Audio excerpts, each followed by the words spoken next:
Akhirnya terbongkar jelas. Mengejutkan, bersikeras minta AFC pindahkan laga timnas Indonesia versus Bahrain. Rencana licik Bahrain akhirnya terungkap, di luar dugaan publik ternyata ini tujuannya. Alhamdulillah, kejutan. Mantap, ini dia yang bikin publik bahagia. Pelatih kelas dunia Zinedine Zidane mendadak sampaikan kabar super bahagia untuk fans Garuda. Simak ya kabar bahagianya. Admin yakin 100% kalian akan sangat gembira mendengar kabar super baik ini. Diiringi rasa iri dan dengki. Bikin geram. Publik Vietnam beri sindiran keras untuk timnas Indonesia, sebut timnas Indonesia harus fokus Piala AFF dan jangan bermimpi lolos ke Piala Dunia. Apa yang sebenarnya membuat mereka sebegitu berisik? Mantap kok. Dibocorkan langsung oleh Ramadan Sananta. Ternyata begini cara jenius Yong Ki-hun bikin striker timnas Indonesia semakin tajam. Wow, ini dia. Tampil apik dan hampir jadi top skors di Liga Belanda 2024-2025. Shin Tae-yong bawa Miliano Jonathans untuk hadapi Australia di kualifikasi Piala Dunia 2026. Bikin gempar. Kerasnya bukan main. Bung Towel beri kritikan keras untuk Shin Tae-yong usai kalah dari Cina. Sampai berani katakan hal ini. Berikut informasi terlengkapnya. Tapi sebelum itu jangan lupa subscribe agar kalian tidak ketinggalan informasi terbaru seputar timnas Indonesia setiap harinya.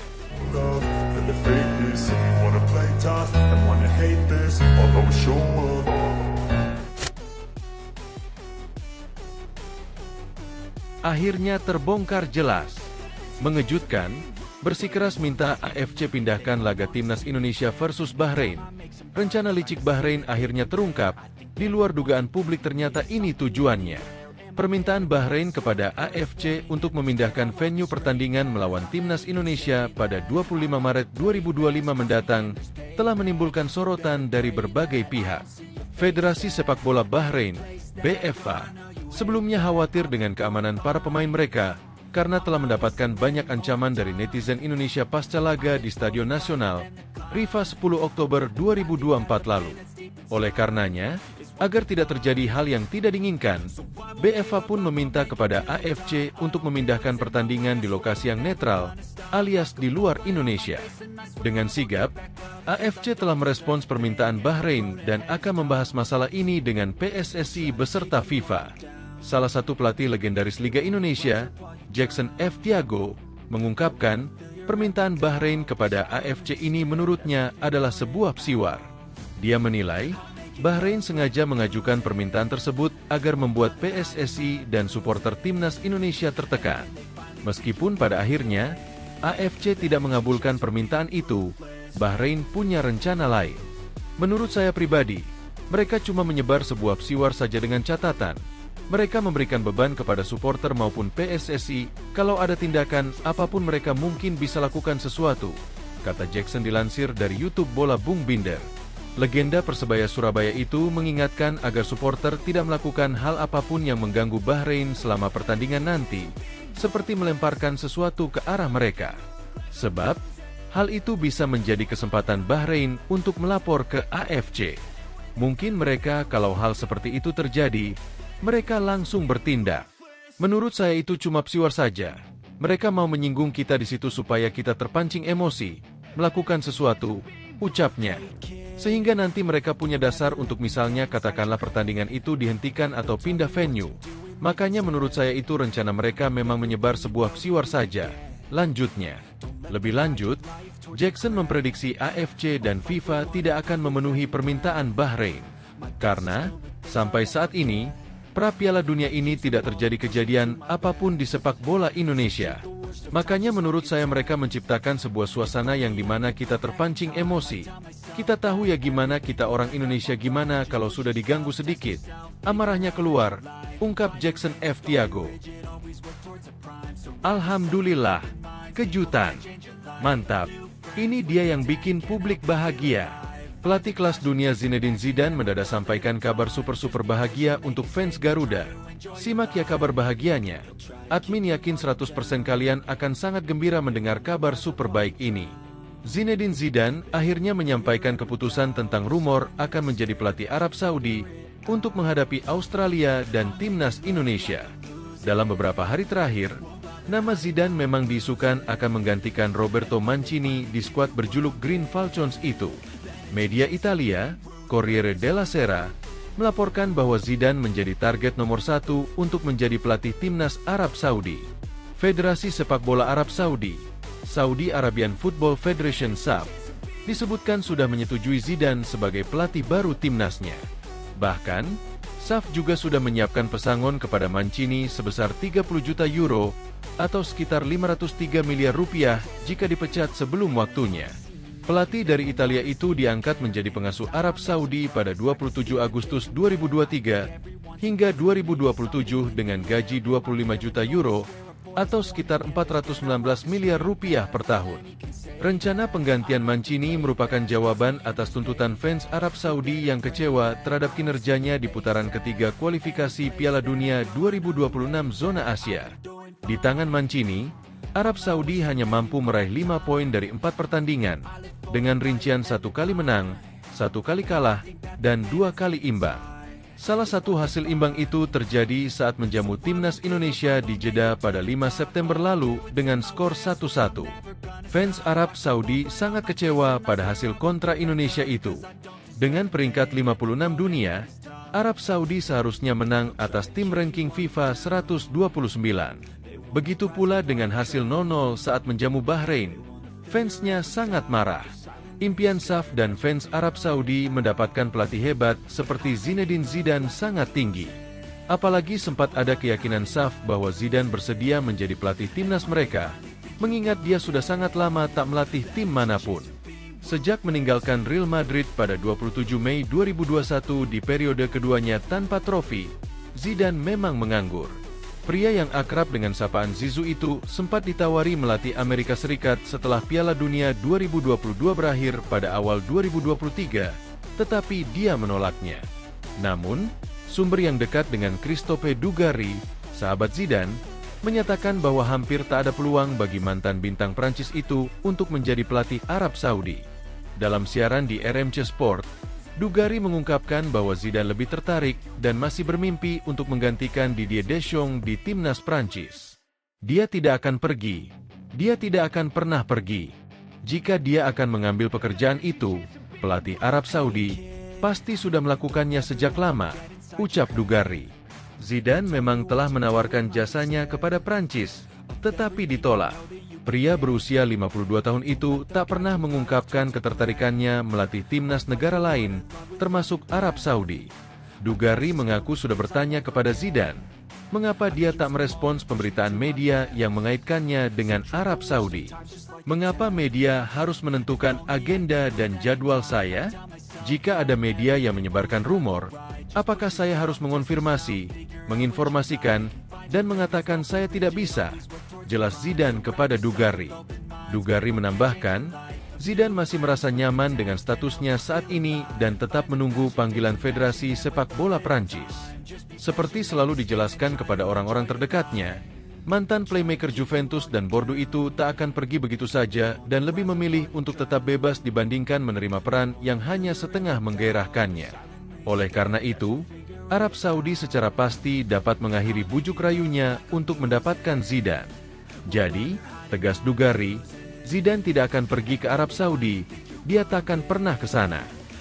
Dengan penolakan Zidane itu, SAF harus segera mencari sosok lain.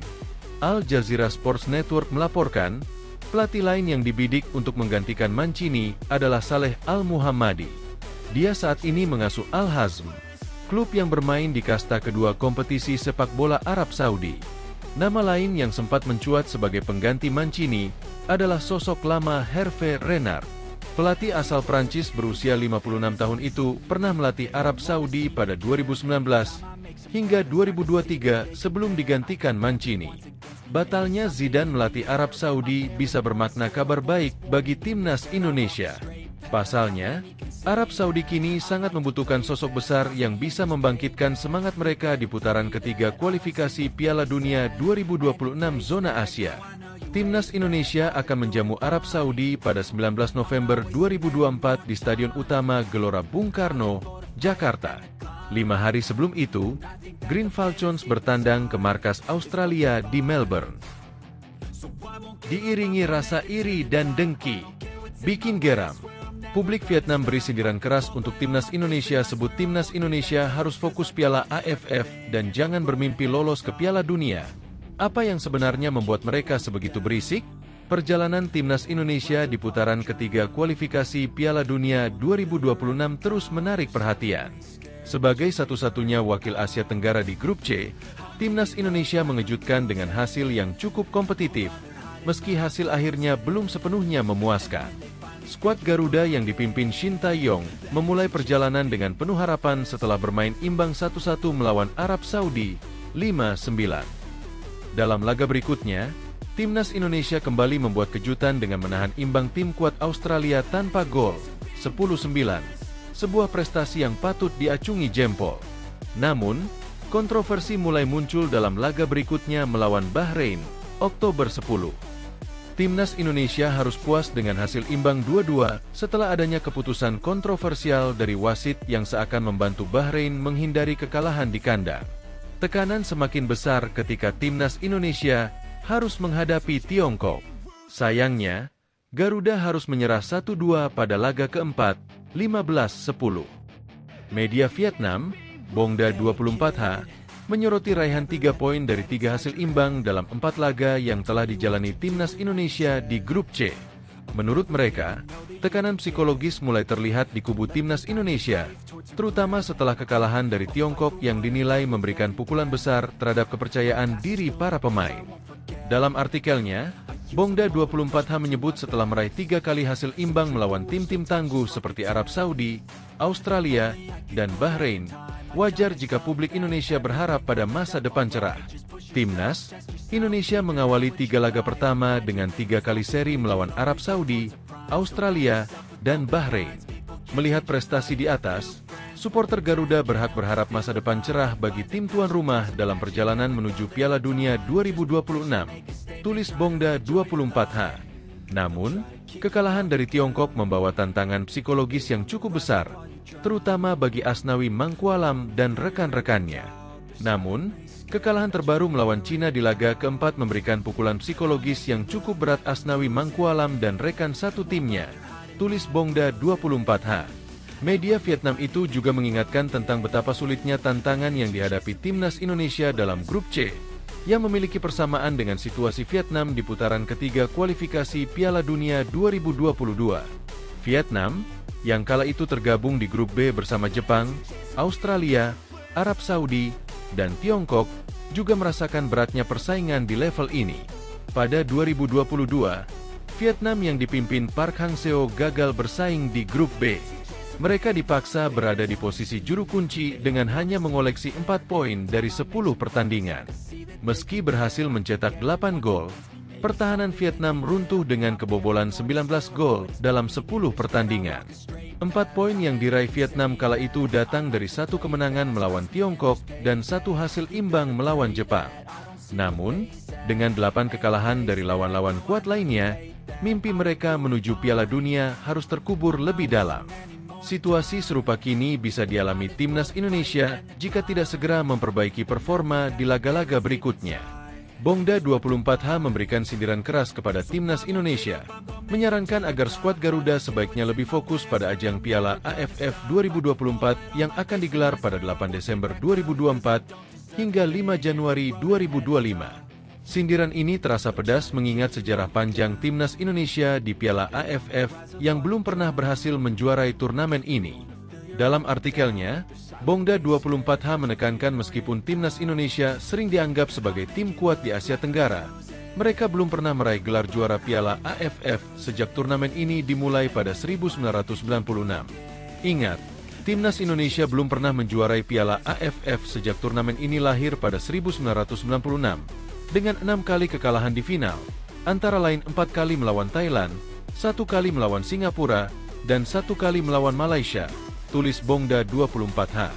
6 kali masuk final, 6 kali pula timnas Indonesia harus pulang dengan kepala tertunduk, setelah kalah 4 kali dari Thailand, 1 kali dari Singapura, dan 1 kali dari Malaysia.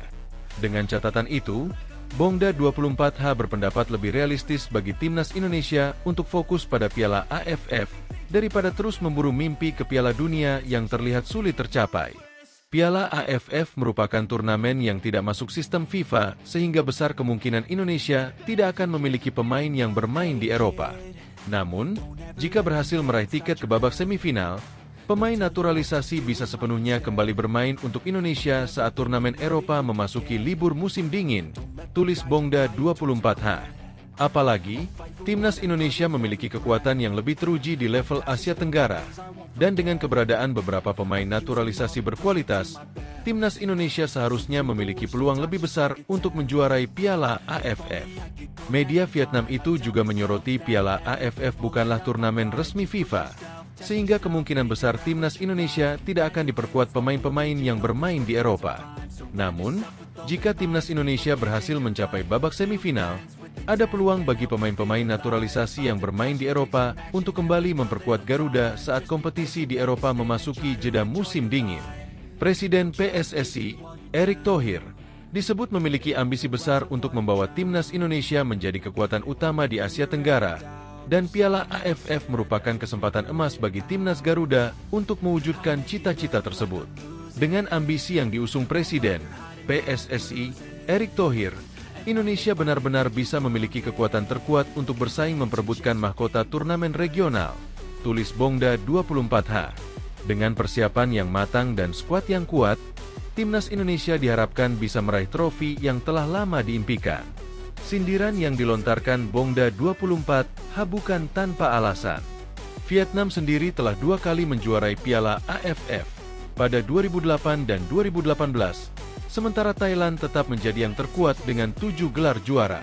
Sementara itu, timnas Indonesia harus puas menjadi finalis tanpa gelar sebanyak 6 kali, sebuah rekor yang tentu tidak membanggakan bagi penggemar sepak bola tanah air. Turnamen Piala AFF 2024 akan menjadi ajang pembuktian baru bagi timnas Indonesia. Kali ini, timnas Indonesia berada di grup B bersama dengan Vietnam, Filipina, Myanmar, dan Laos. Melihat komposisi grup dan jadwal pertandingan, peluang timnas Indonesia untuk lolos dari fase grup cukup terbuka. Namun tantangan sesungguhnya akan dimulai ketika menghadapi tim-tim kuat di babak semifinal atau final.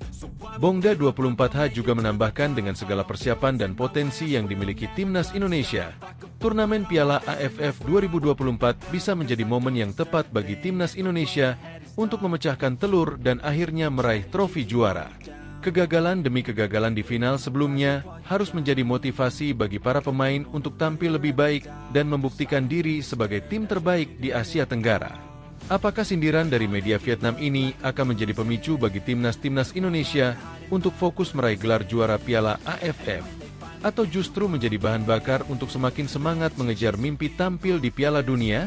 Semua akan terjawab dalam perjalanan skuad Garuda di 2 turnamen besar tersebut. Timnas Indonesia kini berada di persimpangan jalan antara mimpi besar menuju Piala Dunia dan ambisi realistis untuk menaklukkan Asia Tenggara. Mantap kok! Dibocorkan langsung oleh Ramadan Sananta. Ternyata begini cara jenius Yeom Ki-hun bikin striker timnas Indonesia semakin tajam. Striker Persis Solo, Ramadan Sananta mengakui peran pelatih khusus striker timnas Indonesia Yeom Ki-hun berperan penting dalam ketajaman gol striker skuad Garuda akhir-akhir ini. Yeom Ki-hun baru datang pada Agustus 2024 lalu, usai diminta oleh Shin Tae-yong bergabung ke timnas Indonesia. Juru taktik 41 tahun tersebut sempat melatih beberapa striker dari Liga 1 Indonesia seperti Dimas Drajat, Persib Bandung, Hoki Caraka, PSS Sleman, dan Ramadan Sananta, Persis Solo. Selain itu, Yeom Ki-hun juga melatih ketajaman bagi para penyerang yang tampil di luar negeri seperti Rafael Struijk dan Ragnar Oratmangoen. Rafael Struijk dan Ragnar Oratmangoen mencetak masing-masing 1 gol dalam 4 pertandingan di ronde ketiga kualifikasi Piala Dunia 2026 zona Asia. Sementara 3 striker dari Liga 1 belum membuktikan diri bersama skuad Garuda. Meski begitu, ketiganya berhasil unjuk gigi bersama klubnya masing-masing. Ketiganya langsung mencetak gol usai pulang dari kamp latihan tim nasional. Sananta dan Dimas Drajat mencetak 1 gol sejak mendapatkan latihan dari juru taktik asal Korea Selatan tersebut. Hoki Caraka jadi pemain tersubur dengan catatan 3 gol usai berlatih dengan Yeom Ki-hun. Ramadan Sananta mengaku bahwa Yeom Ki-hun menyampaikan semua kekurangan para pemain depan di Liga 1 Indonesia. Menurut Sananta, Yeom Ki-hun menyoroti pergerakan dan penyelesaian akhir sebagai seorang penyerang. Beliau menyampaikan apa yang kekurangan yang kita alami sebagai striker lokal di Indonesia, ujar Sananta pada Selasa, 22 Oktober 2024. Mungkin secara finishing, terus pergerakan yang bagus gimana secara striker, lanjutnya. Ramadan Sananta memaparkan pola latihan yang diberikan oleh Yeom Ki-hun kepada para penyerang. Sesi latihan berupa semua hal yang harus dikuasai oleh striker, mulai dari pergerakan hingga penyelesaian akhir. Catatan Yeom Ki-hun yang berhasil mencetak 103 gol dan 131 assist membuat para pemain timnas Indonesia dapat menu latihan yang sangat baik. Dan dia mengasih latihan kita yang benar-benar tipe striker, ujar Sananta. Pergerakan, finishing, holding the ball. Beliau sangat bagus. Dan kita semua menyikapinya dengan positif. Jelas striker 21 tahun itu. Yeom Ki-hun juga saling berkomunikasi dengan para pemain agar menciptakan suasana latihan positif. Kita saling berkomunikasi, kadang cerita kekurangan ini. Terus dia menyampaikan apa yang kekurangan kita, ujar Sananta. Terus kita terapkan menjadi bagus bagi kita striker lokal bisa dapat ilmu yang beliau sampaikan, ujar dia. Wow, ini dia. Tampil apik dan hampir jadi top skors di Liga Belanda 2024-2025. Shin Tae-yong bawa Emiliano Jonathans untuk hadapi Australia di kualifikasi Piala Dunia 2026. Emiliano Jonathans mencetak gol dan assist lagi di Liga 2 Belanda 2024 hingga 2025. Apakah Shin Tae-yong telah menyiapkan winger 20 tahun itu untuk laga timnas Indonesia versus Australia di matchday ke-7 Grup C kualifikasi Piala Dunia 2026 Zona Asia yang digelar pada Kamis, 20 Maret 2025?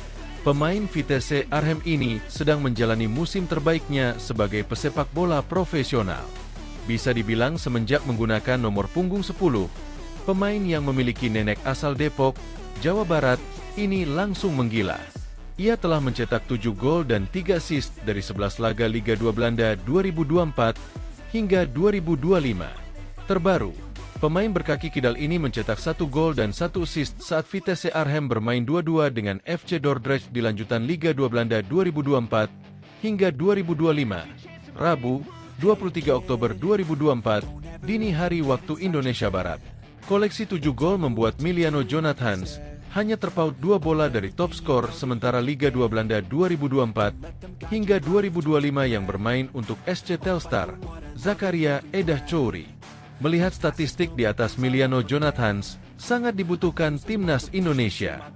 Dalam pola 3-4-3 racikan Shin Tae-yong, Emiliano Jonathans akan dioperasikan sebagai winger kanan. Jika dibutuhkan, Emiliano Jonathans juga dapat dimainkan sebagai gelandang serang andai Shin Tae-yong mengandalkan formasi 4-2-3-1. Kabar baiknya, PSSI sudah menghubungi Emiliano Jonathans.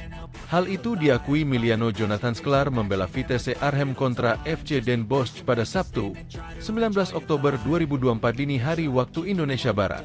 Namun, jikapun Emiliano Jonathans tertarik membela timnas Indonesia, pemain yang mendapatkan kontrak profesional sejak usia 16 tahun itu tak bisa memperkuat skuad Garuda saat menjamu Jepang, 15 November 2024, dan Arab Saudi, 19 November 2024, di matchday kelima dan ke-6 GRPC kualifikasi Piala Dunia 2026 Zona Asia.